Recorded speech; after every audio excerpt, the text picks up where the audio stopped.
Mapagpalang Webes po sa ating lahat, mga ka-Facebook. Ayan, papasok na po ulit. At ako'y naglalakad papunta pong service. Sasakay po ko ng service namin. 4:30 po ang aking pasok. At mula po dito sa aming accommodation papuntang trabaho ay may 30 minutes po ang aming biyahe. Medyo malayo pero okay lang kasi wala naman masyadong traffic.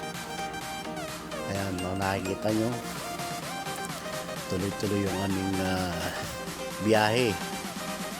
Kapag ganitong umaga no traffic, pero asahan mo sa hapon siyempre maraming sasakyan yan. 2:00 kasi ng hapon kami umuwi.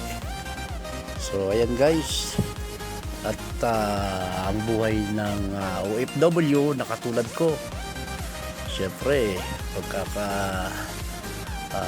pasok, uwi ng hapon, ganyan lang po ang buhay abroad. Tinitiis para sa pamilya, sa mga anak, na mabigyan ng magandang buhay ang pamilya dyan sa Pilipinas. Kaya naman ako andito sa ibang bansa, sa Riyadh, Saudi Arabia, para sa aking pamilya, hindi para sa aking sarili. Siyempre, meron din naman kahit paano, kailangan din naman natin iingatan ang ating sarili. So, siyempre kasama naman natin ng Panginoon, at dahil tayo ginaguide ng Lord sa araw-araw, tayo ay binibigyan ng kalakasan ng Panginoon, kasi yan ang dapat nating huwag kalimutan, ang magdasal, magpray, at siyempre sumasa atin naman ang Panginoon.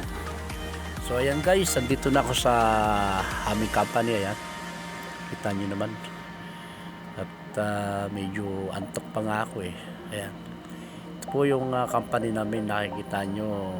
Ayan, bubuksan nung kasama ko yung pintuan, yung sasakyan na delivery ng mga delivery sasakyan namin sa mga switch. Ayan, at ako ay papasok na sa loob, kasama ko yung aking ka-worker, si Chef Rashid, at sa mga cleaner na Bangladesh. Ayan, walang panggabi dito sa amin. Meron second shift, kaso papasok ng alas 3, so uwi sila ng alas 11 ng gabi.